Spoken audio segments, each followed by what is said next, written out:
முக்கியமான அண்மை செய்தி ஒன்றை பார்க்கிறோம். நீட் வினாத்தாள் கசிவு தொடர்பாக விரைவு நீதிமன்றம் அமைக்கப்படும் என பிரதமர் மோடி உறுதியளித்திருக்கிறார். அண்மை செய்தியாக பார்க்கிறோம்.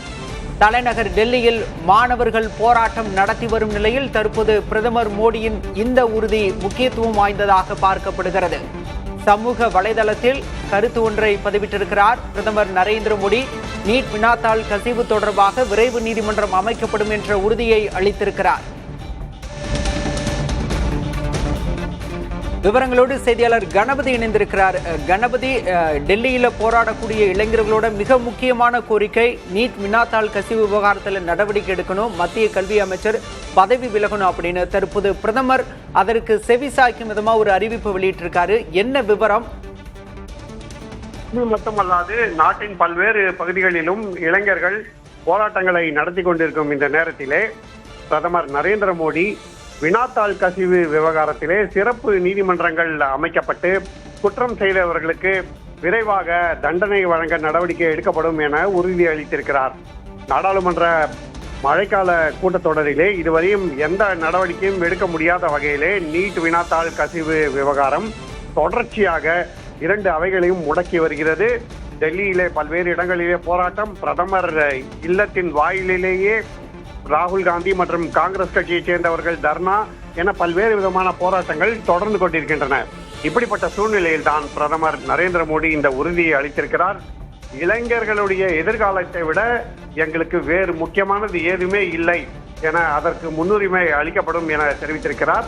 அதே போலவே ராகுல் காந்தி நேற்று தெரிவித்திருந்தார், கடந்த 10 வருடங்களிலே 152 வினாத்தாள் கசிவுகள் நடைபெற்றிருக்கின்றன என. அத்தகைய பின்னணியிலே தற்போது சிறப்பு நீதிமன்றங்கள் அமைக்கப்பட்டு விரைவாக விசாரணை நடத்தப்பட்டு இது போன்ற வினாத்தாள் கசிவு வேலைகளிலே ஈடுபடுவோர், இத்தகைய குளறுபடிகள் மோசடிகளிலே ஈடுபடுவோருக்கு விரைவாக தண்டனை பெற்று தரப்படும் என பிரதமர் உறுதியளித்திருக்கிறார்.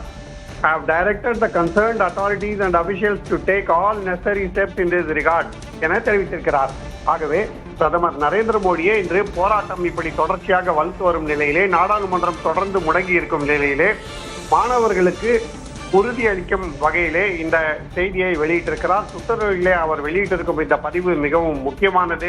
பிரதமர் நரேந்திர மோடி எந்த அளவுக்கு இந்த கவனத்தை ஈர்க்கும் வகையிலே இந்த விவகாரத்தை பார்க்கிறார் என்பதை இது காட்டுகிறது. மாணவர்கள் போராட்டம் டெல்லி ஜந்தர் மந்தர் மட்டுமல்லாமல் மும்பை, சென்னை என பல்வேறு நகரங்களுக்கு பரவி இருக்கிறது. அரசியல் ரீதியாகவும் மிகவும் பரபரப்பான சூழல் நிலவுகிறது. சோனம் வாங்சுக் இன்னமும் தனது உண்ணாவிரதத்தை தொடர்ந்து கொண்டிருக்கிறார்.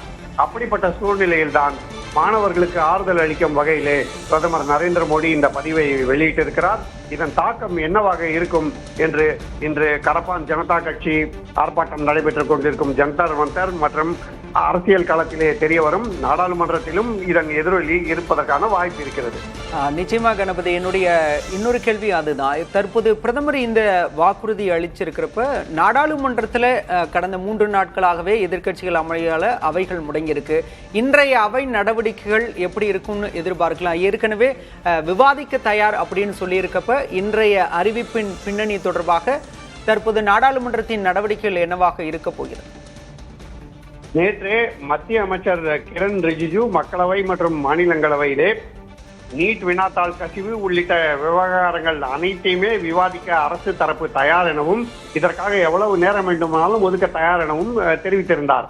அதே போலவே JP நட்டாவும் மாநிலங்களவையில் பேசியிருந்தார். பின்னர் செய்தியாளர் சந்திப்பிலும் நிச்சயமாக இந்த விவகாரத்தை விவாதிக்க நாங்கள் தயாராக இருக்கிறோம், நாங்களும் இதை ஆக்கப்பூர்வமாக அணுக விரும்புகிறோம், நீண்ட விவாதம் நடத்தி இதற்கான தீர்வுகள் என்ன என்பதை கண்டறிய வேண்டும், இதை அரசியலாக்குவதை விட மாணவர்கள் நலனுக்காக, இளைஞர்கள் நலனுக்காக நாம் என்ன செய்ய முடியும் என்பதை செய்ய வேண்டும், அதற்கான முயற்சிகளை செய்வோம் என தெரிவித்திருக்கிறார். அதே போலவே சோனம் வாங்சுக்கும் இந்த விவகாரம் நாடாளுமன்றத்திலே விவாதிக்கப்படும் எனவும் விவாதிக்க அரசு தரப்பு தயார் எனவும் தெரிவிக்கப்பட்டிருக்கிறது. இத்தகைய சூழலில் தான் பிரதமரே இந்த உறுதிமொழியை அளித்திருக்கிறார். ஆகவே இன்று மக்களவை மற்றும் மாநிலங்களவையிலே இது தொடர்பான விவாதம் நடைபெற வாய்ப்பு இருக்கிறது.